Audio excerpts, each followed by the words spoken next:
and welcome back, spooky people. This is That Spooky Life, and I am your host, Miranda, and I am happy that you are here. Today is our second episode of 2021, and I hope that you are all doing phenomenally and that you had a safe and happy New Year's. And I am excited to share with you a story that is from my formative years, my late teens, and my hometown. And we continue the Chronicles of Cupid today, as well as the second installment of our new structured witchy tip stuff. And today we are going to be covering the stone Garnet because it is the January birthstone. So let's dive right in. My story today is what I refer to as the Opera Alley Stalker. There's a place in my hometown that used to freak me the hell out, and it's called Opera Alley. I looked it up and wanted to share with you guys. According to romegeorgia.org, Opera Alley was a walkway adjacent to the Nevin Opera House at 321 Broad Street. The Opera House, which opened in September of 1880, was built by Mr. M.A. Nevin. The alley, donated to the city by Mr. Nevin, was officially declared a city thoroughfare so that the performers, stagehands, and suppliers might enter and leave the Opera House without having to pass through the box office and parquet sections. Until the early 1900s, it was Rome's principal center of entertainment, ranging from the Dresden, Boston, and New York symphonies to local productions. Fire totally destroyed the Opera House in the early morning hours of December 31st, 1919. The arch that is present there now was designed by Tom Spector. So there's not a particular single story that I have about Opera Alley. It's a collection of little things and little experiences over a long period of time, really. I lived in Rome a long time. Late teens into my late 20s before moving closer to Atlanta for work. I worked less than a block from Opera Alley for more than 10 years. And for much of that, I didn't have a car, so I walked a lot. Opera Alley could be a shortcut through the middle of the block, depending upon the destination, and I took it from time to time, but there was honestly something about it that deterred me from taking it every time, even when it was more convenient. I couldn't find in my Google search preparation for this episode if anyone actually died in the fire at the Opera House, and it happened in the early morning hours. I don't ever recall having heard about deaths. I think the Opera House was closed, pretty sure, when the fire happened. And I feel like that's something that would have an urban legend or two about it if people had passed in the fire, but I don't remember ever hearing one. I do know that people in Rome say that the building that was called the Opera House, on the foundation of the original after it burned down and was rebuilt, most people say is, or at least at the time were saying was cursed, for the fire and using the name, and the fact that in my time in Rome, there were at least 5 businesses that started and died there. It's been a minute since I've talked to anybody about it, but at least when I was a teenager, most locals would at least tell you that there's something not right about it, or flat out just say, that place is cursed. I don't know any of the legitimacy of that, and I haven't been there in a while, but there's an odd weight to the air there. There was at the time. Sort of an awareness, something that makes you feel like you're being watched if you're just passing by, and what feels like something following you if you walk down the alley. I remember the first time that I traversed it and being instantly paranoid, looking behind me over my shoulder, feeling that lizard brain alertness that tends to signal danger. It was maybe 16 or 17. I had just clocked out of work and headed to the other side of the river that runs along the far side of the downtown area. Taking the alley was faster than going all the way around the block, flat out. But a few steps in, and I was unnerved. It seemed like the alley stretched on a little too long, and that if I lingered, I would potentially be in danger. That was the feeling. Keep in mind now that this is right in the middle of downtown Rome, a trafficked and populated area that is the medium-sized historical town. It's not the Atlanta big city vibe where maybe an alley isn't the best idea to use as a shortcut, but in Rome, it's well lit on both ends, and there's usually people on either end depending upon the time of day. It was, of course, at night, this first time taking the alley. So foot traffic was lower, but it's a safe area for the most part, and there was no logical or visible reason that this should be dangerous. It was just a little cut through. But there it was. I was halfway down the alley, and a feared Jack the Ripper himself was going to manifest out of thin air and chase me or something. Deciding I didn't want to hang around to find out what happened next, I jogged the last half down to the other end of the alley and ran directly into someone. I shrieked at the top of my lungs in surprised terror, only to see a coworker of mine doing the same thing I was doing but in reverse and headed towards the restaurant from which I'd just clocked out. He was also surprised. I startled him with my shrieking and I apologized, but he asked if I was okay and helped me calm down. I told him that the alley had just freaked me out and I'd never taken it before, and he honestly seemed understanding, which surprised me. This was not a particularly unkind or trolly friend, but the fact that I was admitting what kind of felt a little ridiculous about freaking myself out coming down the alleyway, he just kind of solemnly nodded, said that it gave him a spooky vibe too, and then walked me to where I was headed just to be sure. After that, I didn't take the alley again for a while. A few years, in fact. I watched it like a hawk every time I passed. Regardless of the time of day, it always had that intelligent watching feeling. The first time I saw a shadow step down into one of the drains next to the building, I don't think I remembered to breathe for an unhealthy amount of time. I talked about it to people. Anytime we walked by, I asked friends or whoever I was with if they had ever been freaked out by it. Most Rome natives just shrugged and said no, like I was weird or a scaredy cat or making shit up. But I remember a handful of times I was with people when I saw the shadow, and fewer times than that, someone did actually see it with me. There was a photo shoot for funsies and good confidence vibes, like the early days of MySpace type deal, where half a dozen of us got together. We did makeup and pretended to be rockstar vampires shooting for an album cover promo or something. We were super extra, living our extra lives, ridiculous, and having a blast. We went all over downtown, and to this day, I still love some of those pictures. About halfway through our little project, we came across Opera Alley, and my friend with the camera was like, "Oh, this. Let's do some here," and starts directing everybody where to go. This was only a few years after that first time traversing the alley for me and my big scare, and therefore I had not been back down since. Not after dark, at least, and never alone. I think I'd used it a few times during the day, but always with someone, because I was like, no.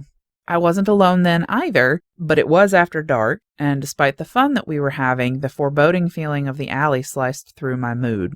I hesitated, and my best friend saw me. He knew my story, had tried to watch for the shadow with me numerous times while we walked all over that town, and quietly pointed out that I wasn't alone and it would be fine. We set up some shots, moved people around, and those were honestly some of the best pictures for me out of the entire set. Like, I'm going to see if I can find one to share on Instagram to go along with this episode. My favorite one. I don't know if it exists anymore because that was a really long time ago at this point, at least in the digital age. And yet, the entire time I was standing there and moving around and taking pictures, the anxiety grew inside of me. Told myself that I was just freaking myself out. I hadn't said anything to anybody else other than I got weird vibes when I was asked. And when we were done, I did not wait. I started marching for the other end immediately, when behind me, one of my friends startles and shrieks. She had been crouched near one of the drains. Literally no one listening to this podcast should be surprised that this was a spooky photo shoot, because even then, I was all of the spooky. And something grabbed her ankle. Being mostly already down to the end as I had marched my happy ass, I was not one of the ones who investigated the drain. Most everyone else there assumed that she'd gotten caught up on something or some other mundane explanation. It could have been too, because no source was ever found, but they also didn't find anything that would have caused it. As we left the alley together, my best friend and my older sister, who was with us, caught up to me. My sister saying that she had absolutely felt the vibe that I'd mentioned, and my friend and I sharing a knowing look. The eeriness, the somewhat oppressive, threatening air to the alley had been there the whole time, and had likely accentuated my friend's reaction, whether something had grabbed her foot or not. But to my mind, seeing as it was the very same drain I had seen numerous shadows disappear into on more than one occasion, I know what I believe. And that is my spooky story for the week. Which brings us to our listener story for the day. As promised, we are continuing the Chronicles of Cupid, and I am very excited to get right into it because I have not read this one. Cupid writes, "A couple of years ago in my waking life, I got fixated on a particular person who I am going to refer to as a witch. I don't mean that in a derogatory way, but in a sense that as an artist, she is able to push the boundaries of human psyche. The first leg of my study was just to absorb as much information, good with the bad, about this person's philosophies as I could before making a judgment about it. The second phase was discerning what information was useful and what information was misleading. I think it was during the second phase in which I started to develop a thrilling type of empathy for her and realize how powerful to my growth some of the lessons in her art were. But at the same time, if used incorrectly, the lessons in her art were dangerous in a way that if a person were not self-aware, they could hurt their own psychology. I think that feeling of losing control over oneself is what kickstarts the ego into protective mode and causes feelings of avoidance of her and her art. During this journey, I felt I was balanced on the precipice of fear and discovery. To me, this person is a very powerful witch. My own visceral reactions to her stand as a testament. After a couple of weeks of study, I had a dream about her. Logically, one could argue that my mini obsession with her got into my head, which is true but not wholly accurate because I theorized that I developed such strong empathy for her that I accidentally called to her through the aether of the universe. In the dream, I felt like I knew her, but she didn't know me, and she felt like she wasn't a part of mine's making. The dream began in a circular room made of white marble. In the middle of the room was a circular dais, only 2 or 3 steps up, with a bench in the middle. The witch sat on the bench, draped in white, gauzy robes. Long black hair falling down to her hips, a perfect picture of poise and elegance. This person does not look like the her that I am familiar with, but what I imagine she thinks she looks like.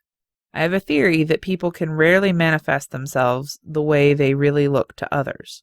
Another clue to me that she's not of my mind's making. Her will is strong. A hairbrush appears in my hand. I know what I must do.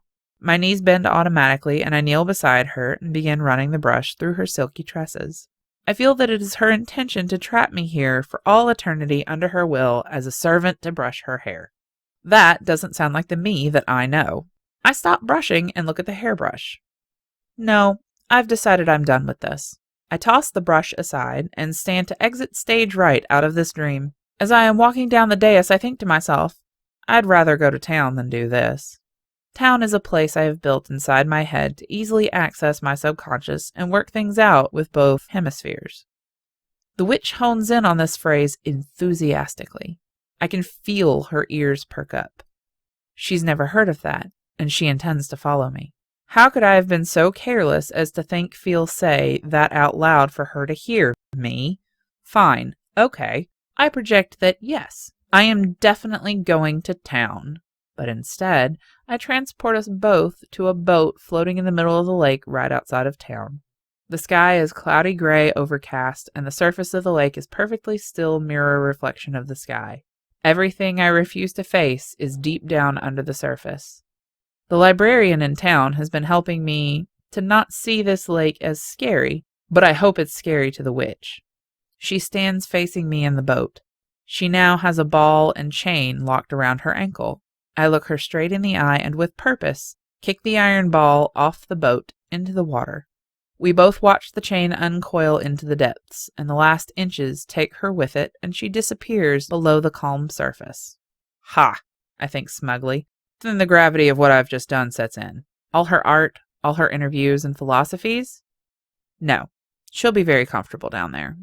With a horrific roar, the witch violently explodes from the surface of the lake as a giant tentacled monstrosity. The noise is deafening like train wheels squealing to a stop. The tentacles lash combatively against the water. I'm afraid for a few seconds, but I remember the advice the librarian gave me when I was in town. Nothing down there is as bad as you think it is. The monster is angry and violent and wrathful. How do you fight a monster made from your own self-loathing? I rowed the boat towards the beast until the bow bumped into its stomach.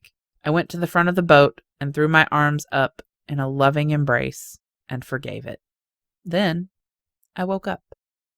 Ugh! Well, I love that. That is, your dream stories are some of the most interesting stories that I love reading. You're always so self-aware about everything that's going on. It might take a second, like realizing, no, I'm not going to sit here and brush this bitch's hair. Like, it might take a second, but you remember them so vividly and you see what their purpose was. I have to write that shit down. I can tell you right now that intuitively understanding my dreams on the level that you have given me these lovely stories, the few times you've sent us dream stories, is going to be like practice for me. And now I want to, because you have inspired me. So thank you very much for sharing this story. Also, screw that bitch. I don't know who you're talking about, but like, that sounds shady shade. And anybody who turns into a tentacle monster, I'm just saying. But like, also, I see what happened there and I appreciate it. So thank you for sharing this, because it is a personal story and I adore you. So that is our listener story for the week. And finally, we have our witchy tip for the week. This week it is our stones episode, and I have chosen to elaborate and talk about the metaphysical and energetic qualities most associated with the garnet, because garnet is January birthstone. Now, most of what I'm going to be reading to you guys, other than just personal experience stuff, is taken from www.crystalvaults.com, and they have a crystal encyclopedia on their website, and I love that site. It seems to have some of the most consistent information I found as a resource, so I definitely recommend going to check it out. Obviously, they have more than garnet. They have all the things. Also, if you're looking for a book to buy, I want to say recently the Encyclopedia of Crystals, I believe, is the one that was recommended to me. I will verify that for you guys to make sure, but I'm pretty sure that's the one that was recommended to me. I am not going to read the entire Crystal Vaults article today, but I'm going to give you the highlights, and if you want to read more, I will put the link in the episode description. Garnet is found the world over, and though commonly known to be red, it is in fact found in a variety of colors and chemical formulas, each with its own set of spiritual properties. Legends and folklore place garnet among the most ancient of talismans. Not only was it prized as an ornamental jewel, but its strong curative powers and protective energies make it invaluable. Garnet is also known for its utilization of creative energy. It grounds spirit forces within the body and helps in the ability to work lovingly on the physical plane. Yet, garnet is a sensual stone. It represents primordial fire, the creation of the world out of chaos, purification, and love. It is a stone of strong, intense feelings. The distinctive title, garnet, is derived from the Latin name, granatum, a pomegranate, because the resemblance to the granular varieties of garnet bears to the seeds of that fruit. Garnets vary in size from a grain of sand to the size of an apple.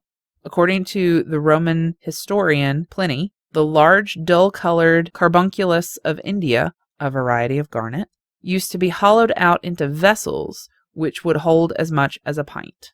Garnet is said to have been one of the 12 stones in the breastplate of the high priest, and has been used as a sacred stone by the Native American Indians, the South American Indians, the Aztecs, and the African tribal elders, and the Mayans.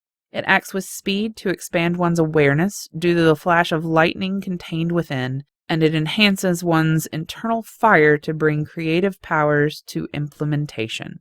Garnets whose color suggests that of blood were not only believed to confer invulnerability from wounds, but some Asiatic tribes launched garnets from their sling bows and later as bullets, the principle being the blood-colored stone would inflict a more deadly wound than a leaden bullet. Such were used by the rebellious Hansas in 1892 during their hostilities with the British troops on the Kashmir frontier, and many of these precious missiles were preserved as curiosities.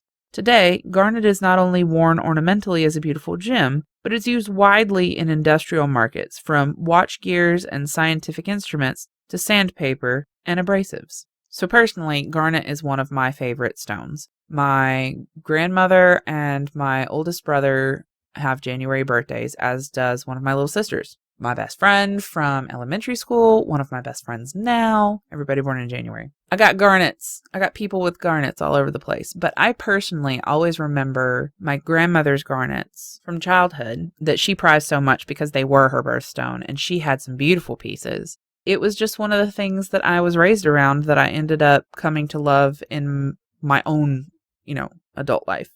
I've always felt very comfortable with it. As I've mentioned on this show before, there are some stones that I can't wear because they feel heavy, or they make me feel heavy, or they don't make me feel well, or anything like that. Garnet is not one of them. I've always been comfortable with garnets.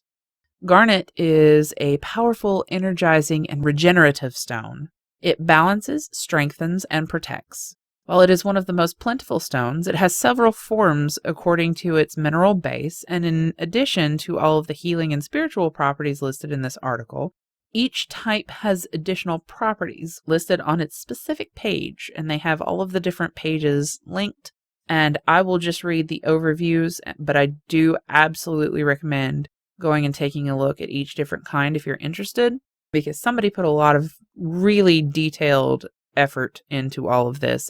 And there's a lot of good information on this website. My personal favorite is the first one listed alphabetically, and it is the almandine garnet. It unites the energy of scarlet and red with the more muted earthy overtones of brown. It looks like blood. I'm just going to call it like I see it. It looks like blood. And it is a talisman of protection and unyielding strength, increasing willpower and resistance to all things negative. It aids circulation and blood-related issues. Associated with the first chakra, it is a stone of physical love and relationships and a spiritual stone of psychic protection. I have my wedding ring that my husband purchased for me and surprised me with. I did not pick it out, and I adore it. And it has a moissanite, which is a space diamond.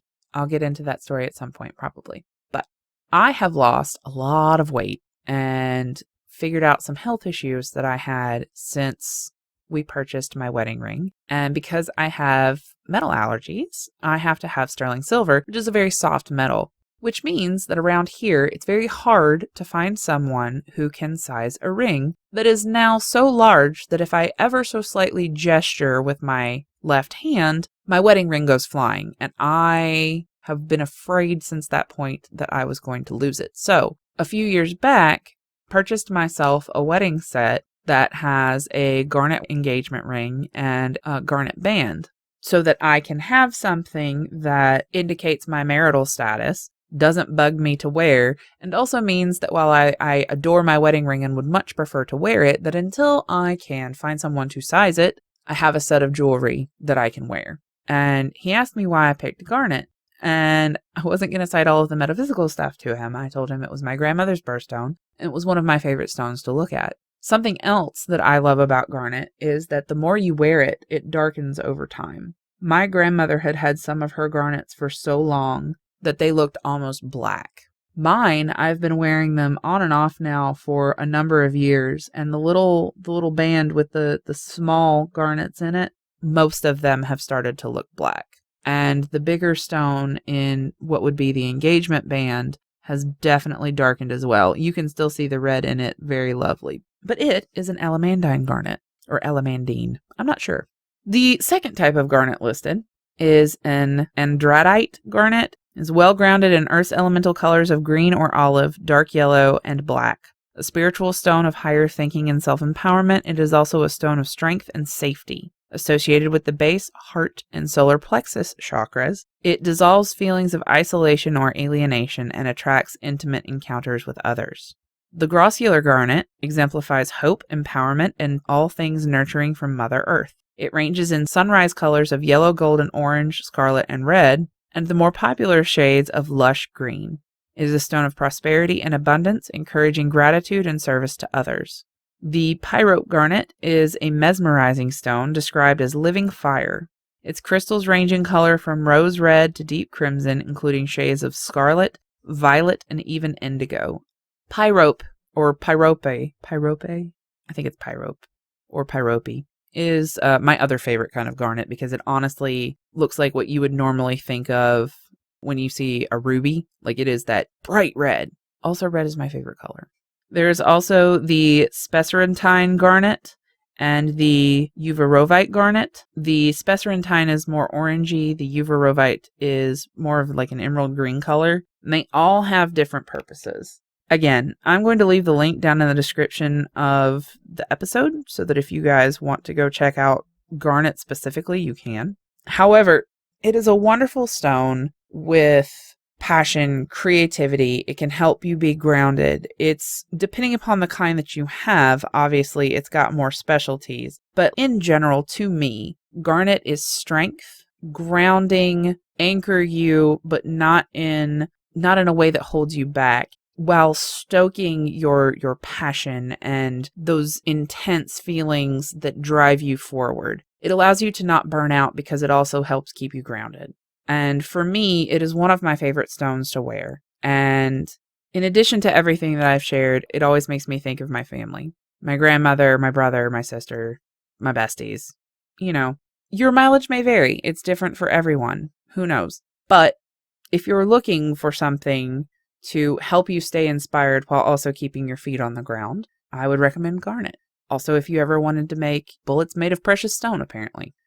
That brings us to the end of the episode. I am super glad that you guys are still with me, still listening. If you're interested, I have started telling some spooky stories on TikTok. I should have a couple up by the time this episode posts. It is at Vampire Aunt Spooky, VampireAuntSpooky, because I thought I'd just give it a shot, see what happened. If there's anything you guys would like to see on there, hit me up on Instagram at ThatSpookyLifePodcast or on Facebook. We also have a That Spooky Life Facebook group now. So if you want to join the awesome community that is currently growing there, who I adore, I know that those who are already members, you're totally listening, and I love you guys. You're the best. Anybody can join right now, so feel free to search it up and see if you guys want to hang out and say hi to the mods and all that stuff. The podcast is all over social media, is the Too Long Didn't Read of That. If you have a story that you would like me to share on the podcast or TikTok now, please send it to ThatSpookyLifePodcast@gmail.com. Be sure to include what name you would like me to use, and if you have pronouns that you would prefer, #normalized pronouns. But until next week, I hope you all are having a wonderful time in the new year. It is a new chapter, it is a new day, and we are all still here to share it together. So until we speak again, my dear friends, don't forget to keep living that spooky life, and I will talk to you next week. Bye.